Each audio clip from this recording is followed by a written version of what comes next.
Imaginez un royaume puissant oublié par l'histoire, où l'or et l'ivoire faisaient la richesse de ses souverains.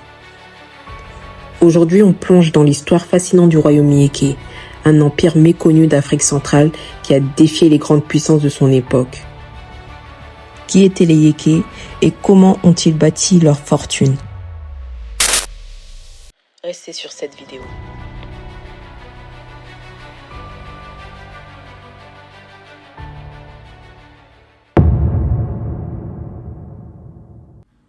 Les origines.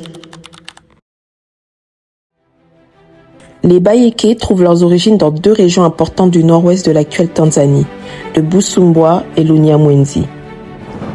Dès les premières décennies du 19e siècle, un réseau commercial dynamique s'est instauré, permettant au peuple Yéké de s'étendre dans le sud du Shaba, aujourd'hui le Katanga dans la République démocratique du Congo. Avant d'avancer dans le sujet, j'aimerais apporter une petite précision. Les Nyamwezi est un groupe ethnique, donc ils sont originaires principalement de la région de Tabora dans l'ouest de la Tanzanie autour du lac Tanganyika. Ils sont réputés pour leur rôle clé dans le commerce caravanier du 19e siècle et ont facilité les échanges entre l'Afrique centrale et l'océan Indien. Ils avaient des relations avec des commerçants arabes et européens. Donc, Msiri est issu de cette ethnie et il utilise ses compétences commerciales et militaires pour fonder le royaume de Garenganze et les Bayéké faisaient partie également de ce groupe. Il faut savoir aussi que le terme Nyamwezi est d'origine swahili et signifie peuple de la lune ou peuple de l'ouest, en référence à leurs origines perçues par les habitants de la côte.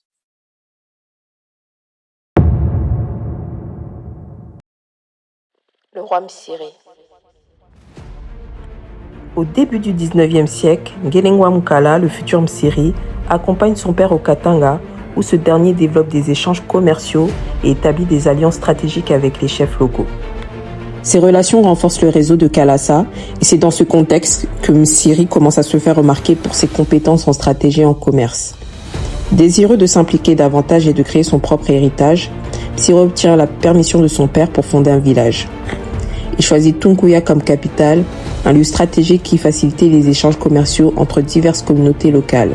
Utilisant son sens du commerce et de la diplomatie, Msiri tisse des alliances avec d'autres tribus et chefs de la région, tout en développant des relations avec les Européens, notamment les marchands et explorateurs. Cela lui permet d'obtenir des ressources et du soutien pour faire asseoir son pouvoir. À travers une série de batailles et de négociations, il réussit à éliminer ses concurrents, notamment les Lunda et les Luba, et à étendre son royaume. Grâce à son habileté à combiner guerre et commerce, il fonde le royaume Bayéké qui prospérera grâce à ses richesses en ressources naturelles et à sa position stratégique dans la région. Le nom Yéké. Ce qui a conduit les Yéké au Katanga, c'est le cuivre. Les premiers à découvrir cette région étaient des chasseurs d'éléphants venus du Busumbwa. Lors d'une chasse, ils blessèrent un éléphant et le poursuivirent sur une longue distance. Contournant le lac Tanganyika, ils finirent par arriver dans l'actuelle chefferie de Katete, en territoire Lamba près de Lubumbashi. Lorsqu'ils commençaient à acheter des lingots de cuivre auprès d'un chef du nom de Ngandu Bessa, ce dernier leur demanda d'où ils venaient et ils répondirent « Tuli Bayéké, Twasominzovu Kubwitu ni Kubusumbua ». Ne comprenant pas leur langue, le chef pensa que Yéké était le nom de ces étrangers. Dès lors, ce fut sous cette appellation qu'ils furent connus. Il faut savoir que le royaume Yéké fonctionnait avec une organisation bien définie, structurée autour d'un centre et de ses périphéries. Le centre du pouvoir avec la capitale Bukéa était directement contrôlé par les notables Yéké. Ce territoire était considéré comme leur propriété exclusive. En dehors du centre, les relations avec les populations soumises variaient. Certaines étaient exploitées de manière brutale, parce qu'il faut savoir aussi que les Yéké y menaient des raids et s'emparaient des richesses d'ivoire, d'épouses et d'esclaves.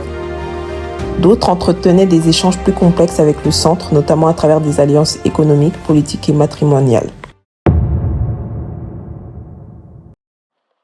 Le roi Léopold II.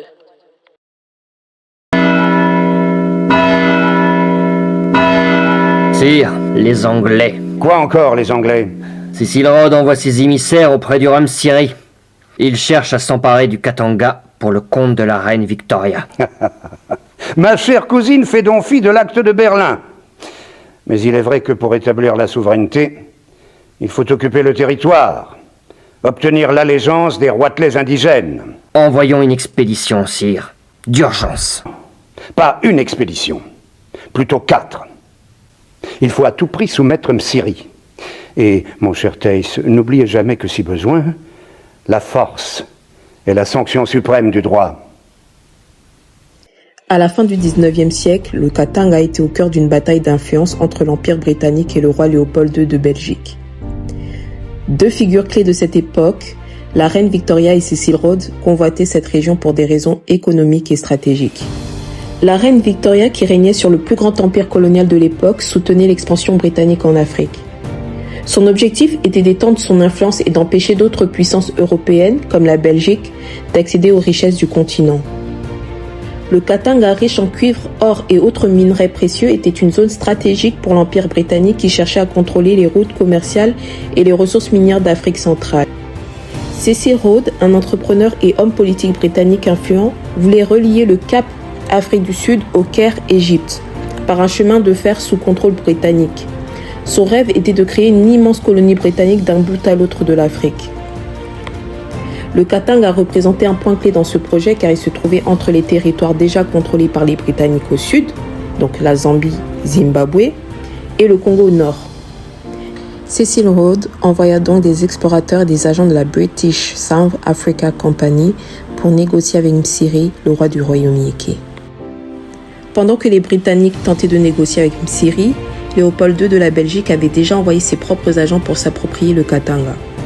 En 1891, il envoya l'expédition Ster, dirigée par le capitaine William Grant Ster, pour forcer Msiri à soumettre son royaume à l'État indépendant du Congo.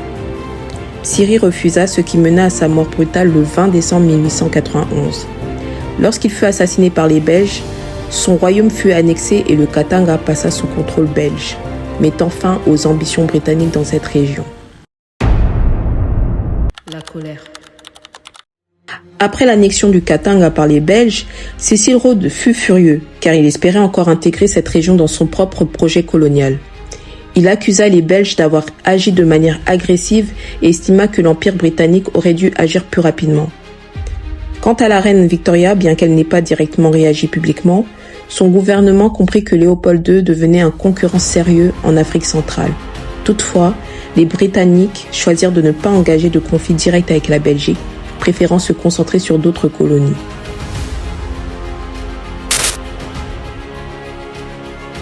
Pour comprendre le présent et préparer l'avenir, il faut connaître le passé.